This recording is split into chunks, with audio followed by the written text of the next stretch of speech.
Well, welcome back to On the Rise as Mexico has defeated Canada 2-0 in the Concacaf Nations League semi-finals. Thanks to two goals from Fulham's Raul Jimenez, which sees Canada eliminated from the Concacaf Nations League semi-finals, sending them to the third place game against the USMNT, and Canada's chances at a trophy and silverware for the first time in 25 years disappear and vanish into thin air. With the next chance of winning a trophy, the next chance of winning silverware arises in the summer at the Gold Cup, which realistically will see a much weakened Canadian roster and a Canadian side than we saw here at the Nations League, where on paper, Canada arguably had their best squad ever, and it failed once again at the final hurdle with the biggest chance of winning a trophy and silverware where they were expected to go out, be in the final, and win it all, where they were the favorites, and they failed when the lights were brightest, and it's a massive reality check for this CanMNT side. But on the day, as a CanMNT supporter, reflecting on this game, as a Canadian soccer supporter, you have to look back at this match and admit the better team won this game. Yes, we can play the factor of the referee, the penalty that wasn't called, the dark arts from L3 and Mexico, but on the day we have to admit Mexico were the better team. This Canadian team didn't rise to the occasion. Like I said, they failed when the lights were brightest once again. I love this team, but they failed at that opponent where there's a chance to prove themselves against a Mexico, against a USMNT, in a big stage, in a opportunity to truly name themselves as one of the biggest teams in CONCACAF, and they failed at that stage against Mexico here in the semifinals. They never rose to the occasion today. They were not the best team on the pitch. Mexico deserved to win that game. And this is a true reaction, guys, and this is raw emotion, and it's hard to fathom the words after that match to explain how speechless I am after that Canadian performance.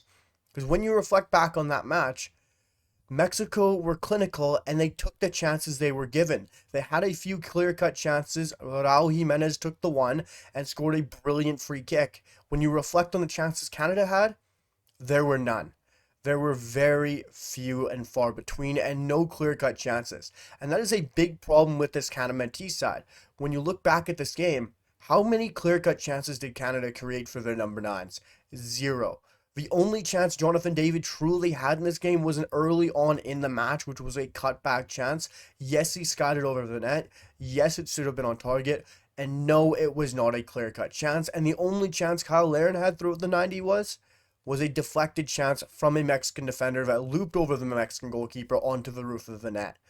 Yes, you can criticize maybe the movement from the number nines, but the best of time, there was no creativity. There was no fluid patterns in that midfield, and it looked disjointed. Yes, you could see it was a sucker punch to the gut when they didn't get that penalty. Yes, you could see it was a huge sucker punch after that first minute goal went in, but this side didn't create enough chances, and they've been struggling to create goals and chances even at the Copa America. Yes, Jonathan David scores goals for this team, but there isn't a lot of chances being created throughout the 90. And that is a serious problem that I think needs to be looked at, needs to be addressed, and needs to be talked about more. And we will continue to talk about that in a larger video and a things to know about this game, because there is a lot to pick apart and digest from this match and reflect on. But looking at the build-up play, looking at the creative play from these forwards and from this Canadian team, it just wasn't there when the lights were brightest on the big stage against a Mexican side who were very resilient and stuck to their game plan, and their game plan worked perfectly because they scored so early on.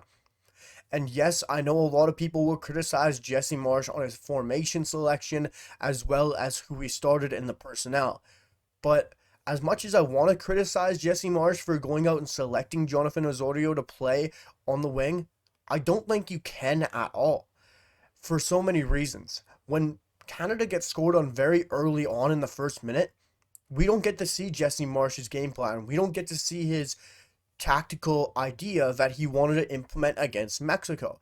It was never going to happen because what Jesse Marsch wanted to do was tuck Jonathan Osorio in, let him play off the wing, but invert him.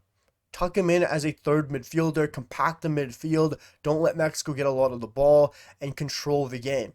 But with Mexico scoring so early on in the first minute, Jonathan Osorio isn't able to implement that part of his game and has to invert to go play out wide to play as a true winger and try to go out and add some width to help create attacking prowess. Because when the game plan was to, like I said, to have it compact, that would have left Alistair Johnston to create the width, or if the winger switched sides, Alphonso Davies. And that never was the case because the goal went in so early. So we never got to see what Jesse Marsch truly was trying to do with the system, with the setup. And unfortunately, for me, it's just hard to criticize Jesse Marsch in that selection because before the game, I was ecstatic with the selection of Jonathan Osorio. I thought it was a very smart decision, and I thought he's a big game player. It makes a lot of sense. But when you get scored in the first minute, that game plan gets scrapped. Because when Mexico score, they're going to sit back. They were already going to sit back. But once they scored so early on, they were able to foul. They were able to frustrate this Canadian team. And they did it to an absolute T. Their game plan was always going to be to slow down this Canadian team. To foul them. To kick them. To boot them. To absolutely frustrate and annoy this Canadian team and this Canadian supporter group. And they did it to a T. But scoring early on let them do it even more effectively. Because they didn't have to worry about pressing the agenda. They didn't have to worry about going in front and scoring a goal. They could just sit back, soak up pressure, wait for a counter, wait for a free kick like they did, and take that chance and score a fantastic free kick. There was no need for them to push up and score a goal because they scored so early on. When they scored so early on, they were able to do that game plan even more effectively and sit in that low block even more. What this Canadian team wants to do is to play with that pace, to play with that aggressiveness, and to get on the front foot, and to be able to pin you back by playing with the speed, playing with the dribbling ability. And when Mexico is able to score so fast and foul you and frustrate you, it's extremely difficult for Canada to be able to play with that pace, that electricness, and be able to utilize what this Canadian team has. And it was extremely difficult for them to do that, and they just never were able to get going. There's no chances for a number 9.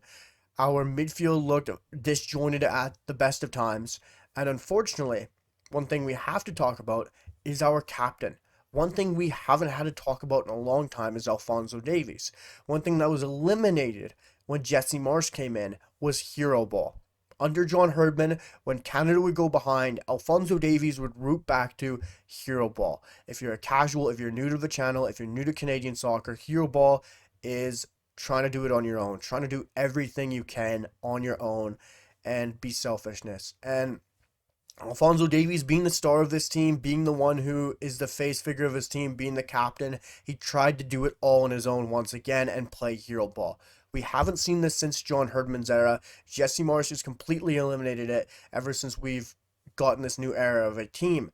And against Mexico, Alphonso Davies reverted back to his old ways. And what looked absolutely clear was in the 91st, 92nd minute, I don't remember what minute it was exactly.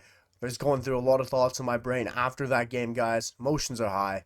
But I remember we're trying to get the ball into the box. We're trying to just hoof it into the box, trying to create havoc. And it's late in the game. It's in our own half, and Alphonso Davies tries to carry out and tries to beat 3 or 4 Mexican attackers, and he loses it in our own half.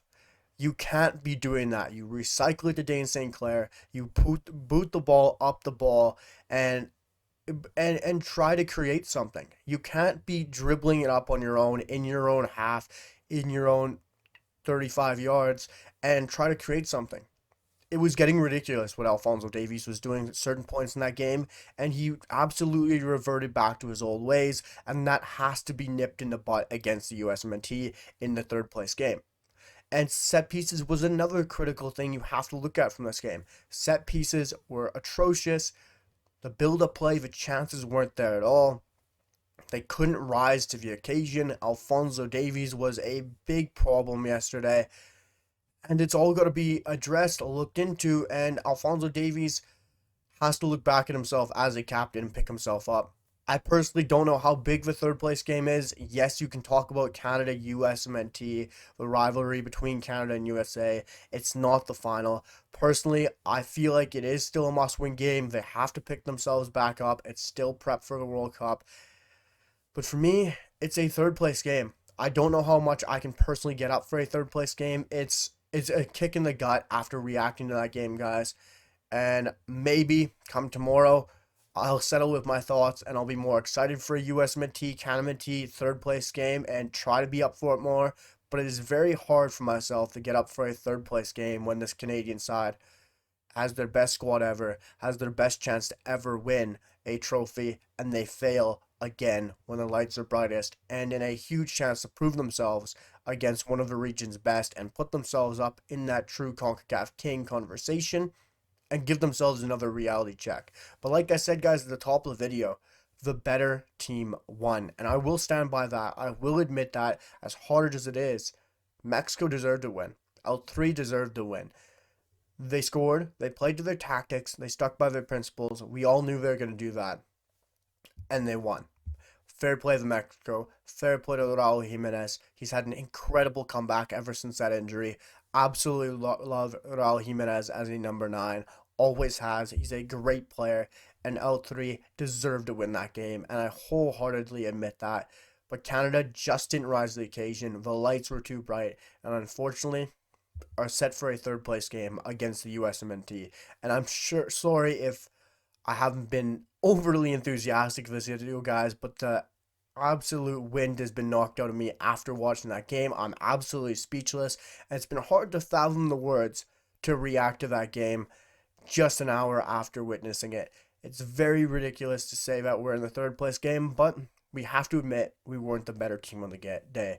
Let me know your thoughts in the comments, guys. If you've made it this far, I'd love to hear what you guys have to say down below.